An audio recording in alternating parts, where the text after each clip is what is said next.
আসসালামু আলাইকুম ওয়া রাহমাতুল্লাহি ওয়া বারাকাতুহু। প্রিয় শিক্ষার্থীবৃন্দ, আশা করি তোমরা ভালো আছো। তোমাদের দোয়ায় আমি এক প্রকার ভালো আছি।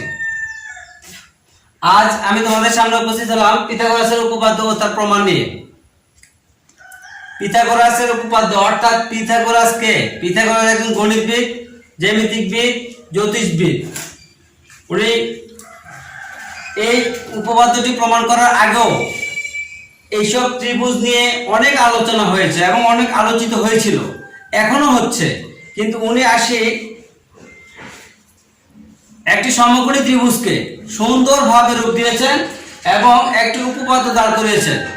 উপপাদ্যটি হলো, একটি সমকোণী ত্রিভুজের অতিভুজের উপর অঙ্কিত বর্গক্ষেত্র অপর দুই বাহুর উপর অঙ্কিত বর্গক্ষেত্র দ্বয়ের সমষ্টির সমান। অর্থাৎ একটি ত্রিভুজের তিনটি বাহু হয়, এটা আমরা অবশ্যই জানি, এবং তিনটি কোণ হয়।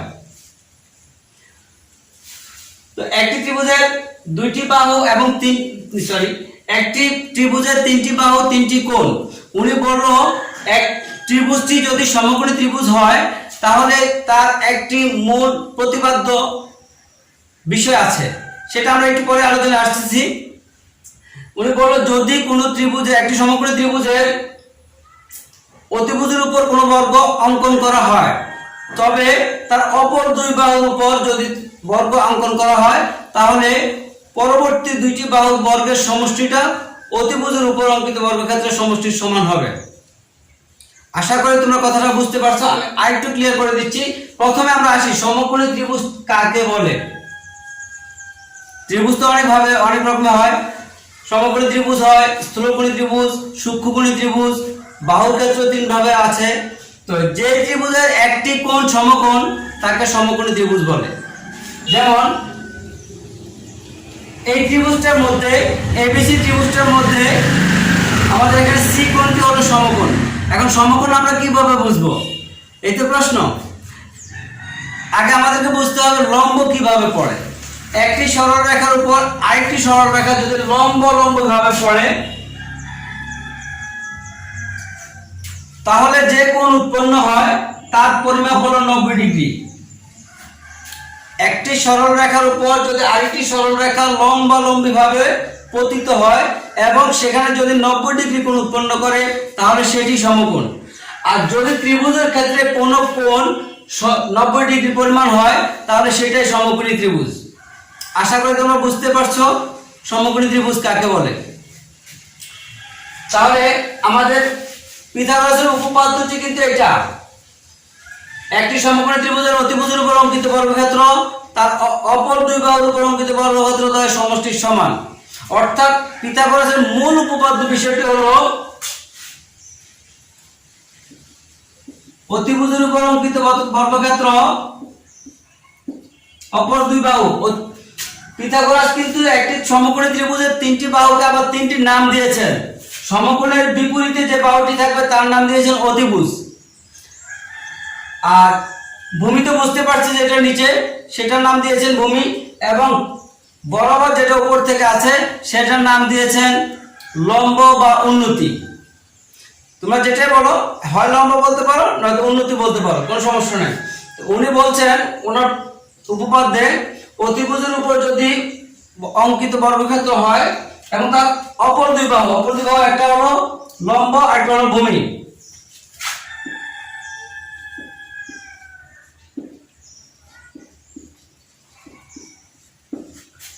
অপর দুই বাহুর উপর অঙ্কিত বর্গক্ষেত্র, তারপর বলছে বর্গক্ষেত্র দ্বয়ের সমষ্টির সমান। তাহলে অপর দুই বাহু হলো লম্ব এবং ভূমি। এই দুটোর উপর বর্গ করার পর সমষ্টি অর্থাৎ যোগফলটা হবে অতিভুজের উপর স্কয়ার, যেটা দিছি আমরা, সেটা সমান। অর্থাৎ পিথাগোরাসের মূল প্রতিপাদ্য বিষয় হলো অতিভুজের উপর স্কয়ার সমান লম্বের উপর স্কয়ার প্লাস ভূমির উপর স্কয়ার। এই জিনিসটা ওনার মূল প্রতিপাদ্য বিষয়। আর এই জিনিসটা আমরা প্রমাণ করে দেখাবো এখন কিভাবে উনি এটা করেছেন। তবে খেয়াল রাখতে হবে, পিথাগোরাসের উপপাদ্যটি শুধুমাত্র একটি নিয়মে প্রমাণ করা যায় না, অনেক নিয়ম আছে। যেমন তুমি ট্রাপিজিয়ামের ভাবে তুমি প্রমাণ করতে পারো, তারপরে ত্রিকোণমিতিক ভাবে প্রমাণ করতে পারো, বীজগণিত ভাবে প্রমাণ করতে পারো, আরো অনেক নিয়ম আছে। তো আমি আশা করি সদৃশ কণিক পদ্ধতিতে একটি ত্রিভুজের সদৃশ কোণের পদ্ধতিতে পিথাগোরাসের উপপাদ্যটি প্রমাণ করাটা তোমাদের জন্য সহজ হবে। তা আমি সেই জিনিসটা নিয়ে তোমাদের সামনে উপস্থিত হয়েছি। প্রথমেই যেহেতু উনি বলেছেন একটি সমকোণী ত্রিভুজ, তাহলে আমরা সমকোণী ত্রিভুজ আঁকলাম। আঁকার পর বিশেষ খেয়াল রাখবে সবসময় পরীক্ষা হলে প্রথমে আমাদের প্রশ্নটা দেখতে হবে, তারপর চিত্র অঙ্কন করতে হবে, তারপর বিশেষ নির্বাচন, প্রয়োজনীয় অঙ্কন এবং প্রমাণ, এই 4টি স্টেপ আমাদেরকে সঠিকভাবে অনুধাবন করতে হবে। তাহলে আশা করি আমরা পরীক্ষা হলে ভালো মূল্যায়ন পাবো। তো বিশেষ নির্বাচন আমরা লিখি এবিসি মনে করি সমকোণী এবিসি সমকোণী ত্রিভুজের সি কোণ 90 ডিগ্রি। এবিসি ত্রিভুজের সি কোণটা 90 ডিগ্রি। এখানে তোমার পরীক্ষা হলে অথবা প্রশ্নের মধ্যে দিতে পারে পি কিউ আর, দিতে পারে এম এন ও, দিতে পারে ডব্লিউ এক্স ওয়াই, যাই দেয় তুমি ঠিক সেভাবেই লিখবে। জ্যামিতি কঠিন কিছু না, আমাদের বাস্তবিক জীবনের প্রত্যেকটা কাজে জ্যামিতি লাগে। তোমরা একটু খেয়াল করে দেখলেই পারো। তোমার ঘর, তুমি যে ঘরে থাকো, বিল্ডিং এ থাকো, তার 4টি কোণা দেখো, মেপে দেখো, যদি সমান হয়, চারো দেয়াল যদি সমান হয় তাহলে এটা বর্গাকার, যদি দুটি দেয়াল বড় দুটি দেয়াল ছোট হয় তাহলে এটা আয়তাকার, সবগুলি। আচ্ছা, আমরা ওইদিকে আরেকটা ক্লাসে আমরা ওইদিকে যাব। এবং পিথাগোরাস যে নামগুলি দিয়েছেন আমরা সেই নামগুলি লিখলাম। অতিভুজ দিয়েছে এবি, সমকোণের বিপরীত বাহু, ভূমি হলো বিসি এবং লম্ব বা উন্নতি হলো এসি। এটা হলো পিথাগোরাস। আমরা মনে করে নিলাম পিথাগোরাস যে চিত্রটা আঁকতে বলেছিল সমকোণী ত্রিভুজ, সেটা আঁকলাম এবং সেটা বাহুগুলোর নাম লিখলাম। কোন বাহুকে কোন নামে আমরা ডাকবো বা চিনবো, সেই অনুপাতে আমরা বলতে পারি পিথাগোরাস কি প্রমাণ করতে বলেছে। প্রমাণ করতে হবে যে উনি বলেছেন অতিভুজ স্কয়ার, আমাদের এখানে অতিভুজটা হলো এবি, তাহলে এবি স্কয়ার সমান সমান বলেছেন লম্ব স্কয়ার, লম্বটা হলো আমাদের এসি, এসি স্কয়ার প্লাস ভূমি স্কয়ার, ভূমি হলো বিসি, এই যে ভূমি বিসি, বিসি স্কয়ার। এই জিনিসটা আমরা প্রমাণ করে দেখাবো। আর এটাই ছিল পিথাগোরাসের মূল প্রতিপাদ্য বিষয়। এবার আসি আমাদের অঙ্কনের স্বার্থে, আমাদের প্রমাণের স্বার্থে আমরা একটা অঙ্কন করব। অঙ্কনটা কিভাবে করব? সি বিন্দু হতে এবি এর উপর সিএইচ লম্ব টানি। লম্বটাকে আমরা অবশ্যই 6 বিশেষ করে ক্লাস 6 এ আমরা দেখেছি একটি বিন্দু থেকে একটি বিন্দু থেকে নির্দিষ্ট রেখার উপর লম্ব কিভাবে আঁকে। কম্পাসটা এখানে বসিয়ে যে কোনো ব্যাসার্ধ নিয়ে একটি বৃত্তচাপ আঁকবো। বৃত্তচাপটি রেখাটিকে যে দুটি বিন্দুতে ছেদ করেছে তার মাপ নিয়ে এদিকে একটি বৃত্তচাপ, এদিকে একটি বৃত্তচাপ আঁকবো। তারপর এই দুটো সমান করে আমরা দিয়ে দিব। যদি আমার হাতে মোট কম্পাস নেই, সেই হিসেবে লম্বটা এভাবে আঁকে আমি দেখিয়ে দিলাম, সিএইচ লম্ব আঁকি। এখানে এখন স্বভাবতই দেখা যায় কয়টা ত্রিভুজ? দুটো ত্রিভুজ দেখা যায় স্বভাবতই, কিন্তু না, এখানে 3টি ত্রিভুজ আছে। খেয়াল করে দেখো, প্রথমে আমরা কিন্তু একটা ত্রিভুজ দেখছি এবিসি, এবিসি, তার ওই ত্রিভুজটা আছে পুরোটাই। এরপর যখন লম্ব আঁকলাম, লম্ব মানে তো 90 ডিগ্রি আমরা জানি, তাহলে এখানে 90 ডিগ্রি হয়ে গেছে, এখানে 90 ডিগ্রি, তাহলে এটা একটা সমকোণী ত্রিভুজ, এটা একটা সমকোণী ত্রিভুজ। এই ত্রিভুজটার নাম হলো এসিএইচ, এই ত্রিভুজটার নাম হলো বিসিএইচ। তাহলে টোটাল মিলে আমাদের এখানে 3টা ত্রিভুজ। এখন 3টা ত্রিভুজের মধ্যে আমরা প্রমাণ করব তাদের কোণগুলি সমান আছে কিনা। যেহেতু এটা বড়, এটা ছোট, এটা বড়, আবার পুরোটা আরো বড়, সেহেতু আমরা দেখে নেব কোণগুলি ঠিক আছে কিনা। আর যদি কোনো ত্রিভুজের দুটি ত্রিভুজের কোণগুলি সমান হয় তাহলে তা সদৃশ কোণী, কিন্তু ত্রিভুজ সমান নয়, কিন্তু কোণগুলি সমান। যদি দুটি ত্রিভুজের কোণগুলি সমান হয় এবং তাহলে ত্রিভুজ দুটিকে সদৃশ কোণী বলা হয়। তো আমরা আসছি প্রমাণে। এখন আমরা অঙ্কন পর্যন্ত গেছিলাম। সি বিন্দু হতে এবি এর উপর সিএইচ লম্ব আঁকি। তাহলে লম্ব মানে 90 ডিগ্রি, এটা আমি আগে বলেছি। আর কোন ত্রিভুজের একটি কোণ যদি 90 ডিগ্রি হয় সেটি সমকোণী ত্রিভুজ। তাহলে এটাও একটা সমকোণী ত্রিভুজ বিসিএইচ, এসিএইচ একটি সমকোণী ত্রিভুজ, এবিসি একটি সমকোণী ত্রিভুজ। এখন আমরা দুটো ত্রিভুজ নিয়ে আলোচনা করে দেখব আসলে কি মিলে। দেখো প্রথমে আমরা ABC ত্রিভুজ এবং BCH ত্রিভুজ এই দুটো ত্রিভুজের সাথে তুলনা করে দেখি কি কি মিলে। প্রথমে দেখেন ACB কোণ সমান সমান, যেহেতু সি কোণটা আমরা আগে ধরেছি, সাধারণ নির্বাচনে আলোচনা করেছি, সি কোণটা সমকোণ অর্থাৎ 90 ডিগ্রি, তাহলে সি কোণ 90 ডিগ্রি সমান সমান BHC কোণ, এই কোণটাও কিন্তু 90 ডিগ্রি, কারণ আমরা সি বিন্দু থেকে AB এর উপর CH লম্ব এঁকেছি, লম্ব মানে 90 ডিগ্রি আমরা বলেছি, তাহলে এটাও একটা সমকোণ, তাহলে সি কোণটাও সমকোণ, এইচ কোণটাও সমকোণ। এই ত্রিভুজের ABC ত্রিভুজের ক্ষেত্রে সি কোণ সমকোণ আর BCH ত্রিভুজের ক্ষেত্রে এইচ কোণটা সমকোণ, এই কারণে লিখেছি প্রত্যেকটি কোণ সমকোণ। আশা করি বুঝতে পেরেছো। তারপর আসি দেখো ABC ত্রিভুজের B কোণটি যদি হয় 30 ডিগ্রি ধরে নিলাম, তাহলে BCH ত্রিভুজের B কোণটি কত হবে? অবশ্যই 30 ডিগ্রি, কারণ এটা বড় ছোট করা হয়নি, যে পরিমাণ আছে সে পরিমাণ, অর্থাৎ এটাকে সাধারণ কোণ হিসেবে এই পুরো ত্রিভুজের ক্ষেত্রেও একটা যা, এই ত্রিভুজের ক্ষেত্রে এই কোণটাই তাই তত ডিগ্রি হবে, এই কারণে সাধারণ কোণ, এটা দুটো ত্রিভুজের একটি সাধারণ কোণ। তো খেয়াল রাখতে হবে, বলে রাখি পরবর্তীতে আমরা আসছি, যে কোণটি সাধারণ কোণ হবে ওই কোণটির সংশ্লিষ্ট বাহুটি ভূমি হবে।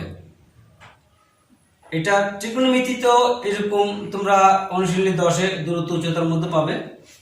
যে কোণটি সাধারণ কোণ, নির্দিষ্ট কোণ, ওই কোণটির সংশ্লিষ্ট বাহু সবসময় ভূমি হবে। তাহলে আমরা এটা তো ভূমি আছেই, যার কারণে তারপর আমরা এখানে যখন আসবো তখন এটা নিয়ে আলোচনা হবে।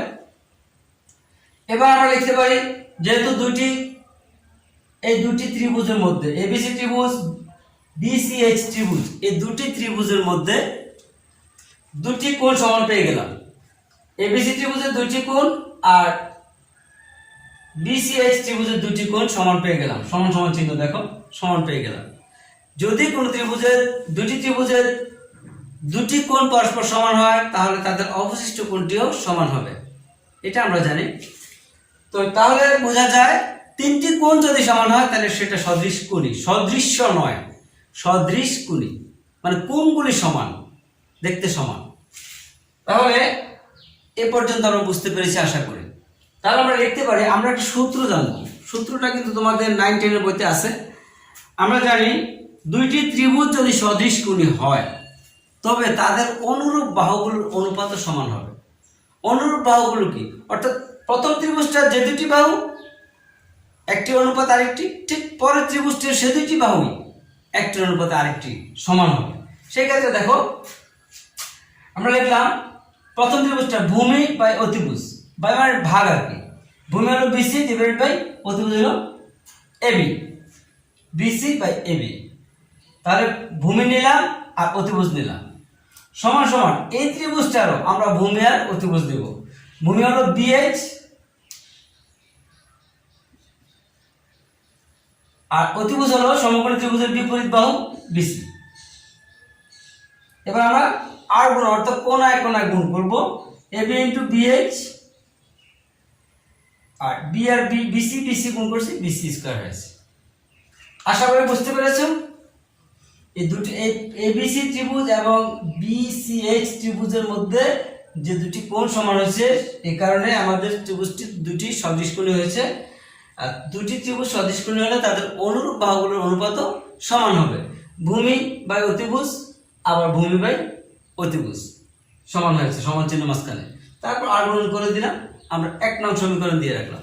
আসলে জ্যামিতি খুব কঠিন না, তোমরা চিন্তা করে দেখো, চিত্র থেকে আমি সব লিখছি, আমার মন থেকে মন গড়া কিছু না। আশা করি একটু মনোযোগের সাথে তোমরা যদি শিখতে চাও, আশা করি চেষ্টা করলে অবশ্যই পারবে। আসি আমরা পরবর্তী স্টেপে। আরেকটা ত্রিভুজ আছে ACH এবং ABC, ওটার মধ্যেও তো ঠিক একইভাবে দুটি কোণ সমান পাবো, ত্রিভুজ দুটি সদৃশ কোণী হবে। সেই ক্ষেত্রে আমরা অনুরূপ বাহুগুলোর অনুপাত আমরা সমান লিখতে পারি। যেমন ধরো অনুরূপ ভাবে আমরা লিখতে পারি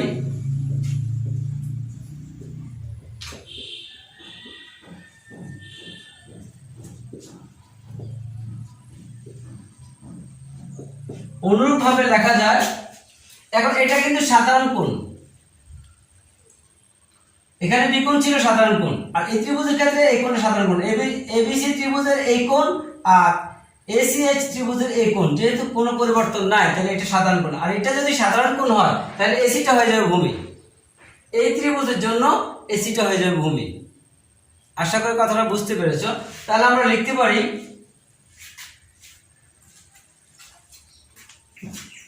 তাহলে আমরা দেখো এটা যেহেতু কোণ হয়ে গেছে তাহলে এটা ভূমি হয়ে গেছে। তাহলে আমরা এবিসি ত্রিভুজের ক্ষেত্রে এটা হলো এখন ভূমি। তাহলে ভূমি বাই অতিভুজ, ভূমি হলো এসি, ত্রিভুজ বাই অতিভুজ হলো এবি। ঠিক এসিএইচ ত্রিভুজের ক্ষেত্র আমরা লিখতে পারি ভূমি বাই অতিভুজ এইচ ডিভাইড বাই এসি। কোন দুটো ত্রিভুজ আমি সেটা উল্লেখ করে দিচ্ছি। লেখা যায় যে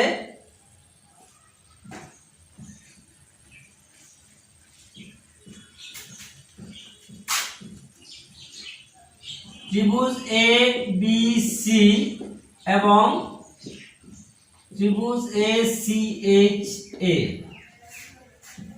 তাহলে এটা তো হয়ে গেছে ভূমি, যেহেতু নির্দিষ্ট সাধারণ কোণ হচ্ছে সি কোণ, এ কোণ, সেহেতু এটা হলো ভূমি। তাহলে ভূমি বাই অতিভুজ, ভূমি হলো এসি, এবিসি ত্রিভুজের মধ্যে ভূমি এসি, অতিভুজ হলো এবি, এসি বাই এবি। ঠিক এসি এইচ ত্রিভুজের মধ্যে ভূমি হলো এইচ, অতিভুজ হলো এসি। আর গ্রহণ করলাম AB into H, AC AC গুণ করছি এই স্কয়ার। তাহলে আমরা এটাকে দিলাম 2 নং সমীকরণ। আমরা আমাদের অঙ্কের মতো করে চলে আসছি শেষ পর্যায়ে। এবার আমরা দেখো এই যে 1 নং সমীকরণটা আর এই 2 নং সমীকরণটা যোগ করব।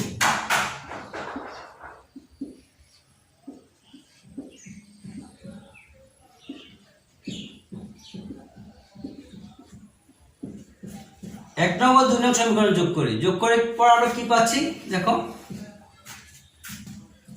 তাহলে আমরা 1 নং এবং 2 নং সমীকরণ যোগ করলাম।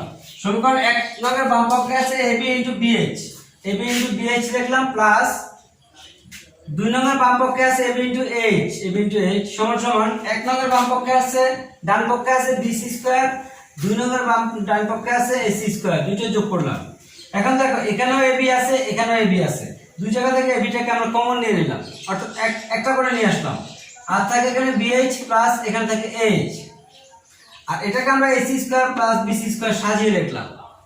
এবার দেখো dh প্লাস h, অর্থাৎ dh এতটুকুর সাথে যদি আমরা ah যোগ করে দেই তাহলে আমাদের একটা বাহু হয়ে যায় যোগ করার সাথে সাথে, আর বাহুটার নাম হলো ab।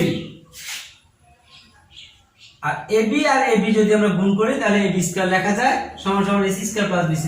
অর্থাৎ আমাদের পিথাগোরাসের মূল প্রতিপাদ্য বিষয়টি ছিল অতিভুজের উপর অঙ্কিত বর্গক্ষেত্র, অর্থাৎ ab এর উপর অঙ্কিত বর্গক্ষেত্র অপর দুই বাহুর উপর ac এবং bc এর উপর অঙ্কিত বর্গক্ষেত্র দ্বয়ের সমষ্টির, অর্থাৎ সমষ্টি মানে যোগ, সমান মানে সমান চিহ্ন, অর্থাৎ অতিভুজের উপর অঙ্কিত বর্গক্ষেত্র সমান সমান অপর দুই বাহুর উপর অঙ্কিত বর্গক্ষেত্রের সমষ্টি সমান হবে।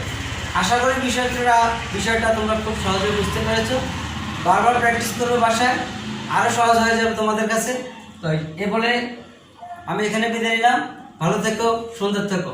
ধন্যবাদ সবাইকে। আসসালামু আলাইকুম রহমতুল্লাহ।